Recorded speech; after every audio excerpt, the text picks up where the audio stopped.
Capítulo 18. Primera de Corintios 14. Parte 1. La reunión de creyentes. ¿Cuántas personas al leer este capítulo se han dado cuenta de que se trata exclusivamente de la reunión de los creyentes? ¿O cuántos de los pocos que han hecho ese descubrimiento se han hecho la pregunta ¿hasta qué punto nuestros propios servicios religiosos se ajustan al patrón divino colocado aquí para que todos lo vean?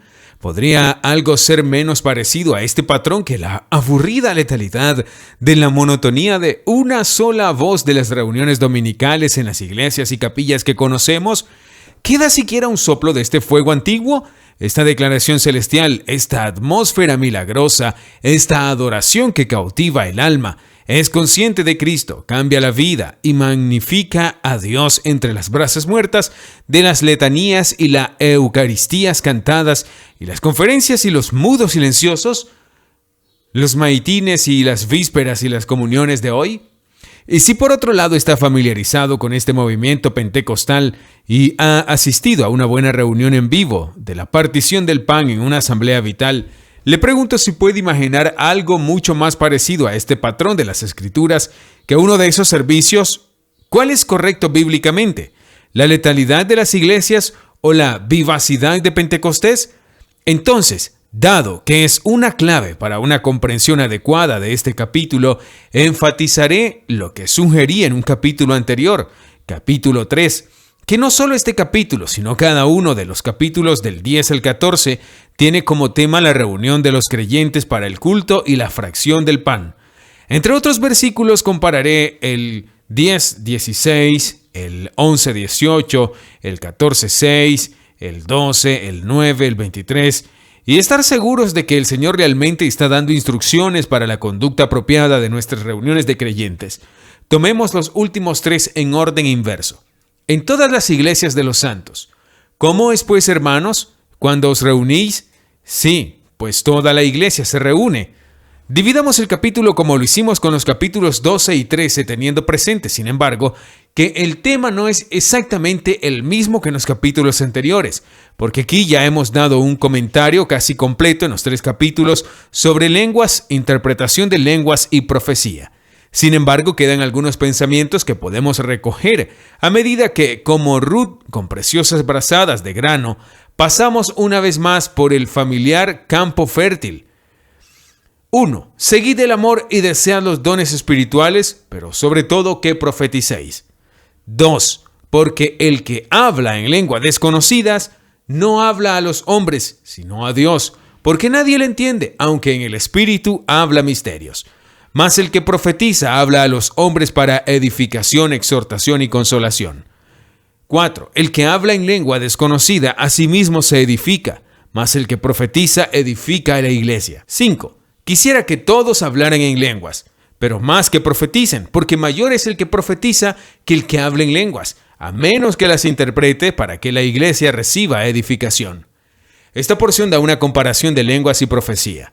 La palabra, más bien, en los versículos 1 y 5 no se usa en relación con los 9 dones, sino solo con estos dos que se analizan en el capítulo y que están diseñados para usarse en la reunión de creyentes de la que trata el capítulo. Esta comparación entre lenguas y profecía recorre todo el capítulo. Comienza en estos primeros dos versículos y resume el argumento en el versículo 39. Aunque se nos exhorta a codiciar los mejores dones, no se nos anima a esperar ningún don específico, excepto estos 2 o 3 con interpretación. Todos pueden hablar en lenguas, todos pueden profetizar y todos los que hablan en lenguas pueden interpretar. Porque estos 3 están especialmente diseñados para ser empleados en la reunión de creyentes para el ministerio general y la ayuda mutua. Los otros 6 dones no se mencionan aquí, no están destinados en el mismo grado a las reuniones de los creyentes y no aparecen en la comparativa.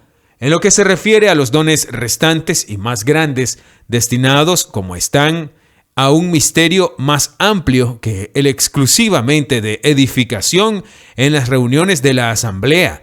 El Espíritu los distribuirá como Él quiera, a los creyentes codiciosos, como Él ve que pueden hacerlo dignamente, soportarlos y usarlos provechosamente sin perjuicio para ellos. 1. Ahora bien, hermanos, si yo vengo a vosotros hablando en lenguas, ¿de qué os aprovecharé si os hablare por revelación o por ciencia, o por profecía, o por doctrina? 2. E incluso las cosas que no dan vida al sonido, ya sea una flauta o un arpa, a menos que den una distinción de los sonidos, ¿cómo se sabrá que es una flauta o un arpa? 3. Porque si la trompeta diere sonido incierto, ¿quién se preparará para la batalla? Así también vosotros, a menos que pronuncien con la lengua palabras fáciles de entender, ¿cómo se conocerá lo que se habla? Porque hablarán al aire. 5. Pueden haber tantos tipos de voces en el mundo y ninguna de ellas carece de significado. Por tanto, si no sé el significado de la voz, seré un bárbaro para el que habla, y el que habla será un bárbaro para mí. 7. Así también vosotros, en cuanto sois celosos de los dones espirituales, procurad sobresalir en la edificación de la iglesia.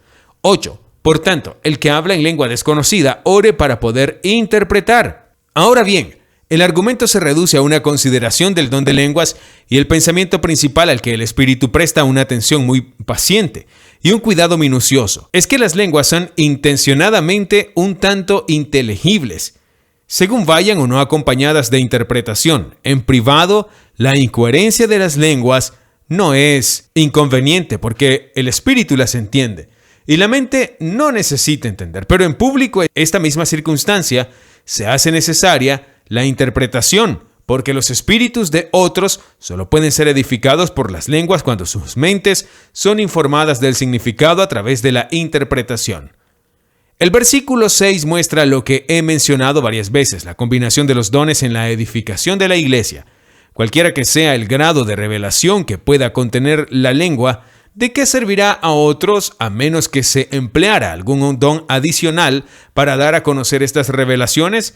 Siendo esto así, hermanos, ¿de qué sirve si voy a ustedes y les hablo en lenguas a menos que mis palabras a través de la interpretación lleven alguna revelación o palabra de sabiduría o conocimiento, palabra de conocimiento, o tomen la forma de profecía, en cuyo caso la interpretación tiene el mismo propósito que la profecía, o enseñanza, exhortación como en el versículo 3 según la palabra de Dios, o instrucción a través del oficio de maestro combinado con lenguas e interpretación.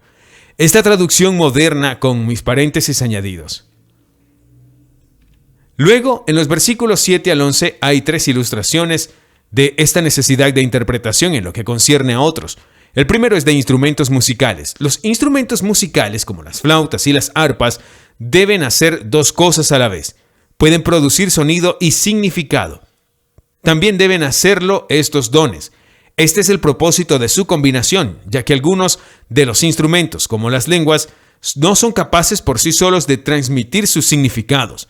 Luego, en segundo lugar, las cornetas marciales deben tener sentido, además de ese sonido, si los demás van a responder y reaccionar. Creo que yo mismo podría producir el sonido auténtico de una corneta, pero nada sucedería como resultado, excepto tal vez una cierta gratificación de mi sentido personal de logro. Los sonidos son similares a los míos, pero ahora otros están reaccionando. Los hombres ahora se levantan y se visten, o llegan a la puerta de la cocina, o caen, o cargan, o despiden, o se retiran. Hay significado en la corneta, debido a la interpretación, así como en las lenguas. Su intención es conmover a los creyentes, pero fallan si no tienen interpretación. Luego hay otra hermosa figura en los versículos 10 y 11, una figura cuyo significado se debilita mucho si se traducen las palabras voz y voces como lenguajes, como hacen tantos comentaristas, que obviamente significa solo un sonido o una voz como en nuestra buena versión autorizada. Vea la misma palabra en Apocalipsis 1:15. Su voz como estruendo de muchas aguas. El argumento es que aparte de las lenguas humanas extranjeras, hay muchos sonidos en la naturaleza que son lenguajes sutiles y complejos, pero que llegan a nuestros oídos humanos como meros cloqueos o graznidos o relinchos. Porque, ¿qué son las voces de los pájaros y de las bestias si no tienen palabras? Eso dice el poeta. En un pueblo de Surrey donde vivía hace algunos años, estaba un día disfrutando de la deliciosa experiencia de ver a una mamá gallina con sus polluelos. ¡Cloc, cloc, cloc! Fue todo lo que pudo decir, por lo que pude escuchar. Pero su prole captó la interpretación y respondió con la misma versatilidad que los niños al buen idioma de sus niñeras. Alegremente los pollitos esponjosos siguieron a su madre, deteniéndose de vez en cuando para patear un poco de moho hacia atrás, como la madre lo hacía, y examinar el resultado con un ojo pequeño y brillante hacia abajo. Cuando la mamá cloqueaba, se iban de nuevo. Y ocurrió un milagro. Cada vocecilla llorona cesó de repente y por completo.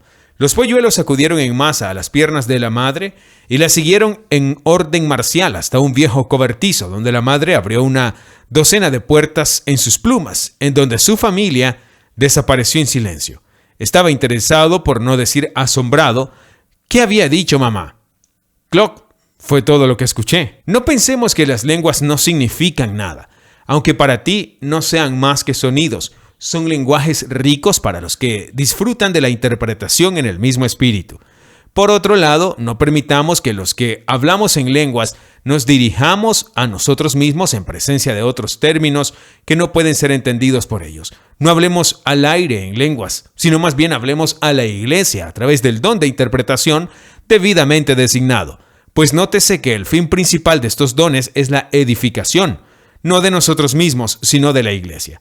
Si hablamos en otras lenguas, oremos para que podamos interpretar esas lenguas. Y no deberíamos aprender finalmente de estas 3 ilustraciones en la porción que mientras hablamos con éxtasis en lenguas, Dios desea que seamos encantados como la flauta del serafín y las arpas del cielo, conmovidos e inspirados como con las trompetas del guerrero Miguel, e informados por todas las diversas sutilezas de la supernaturaleza de muchas voces de Dios.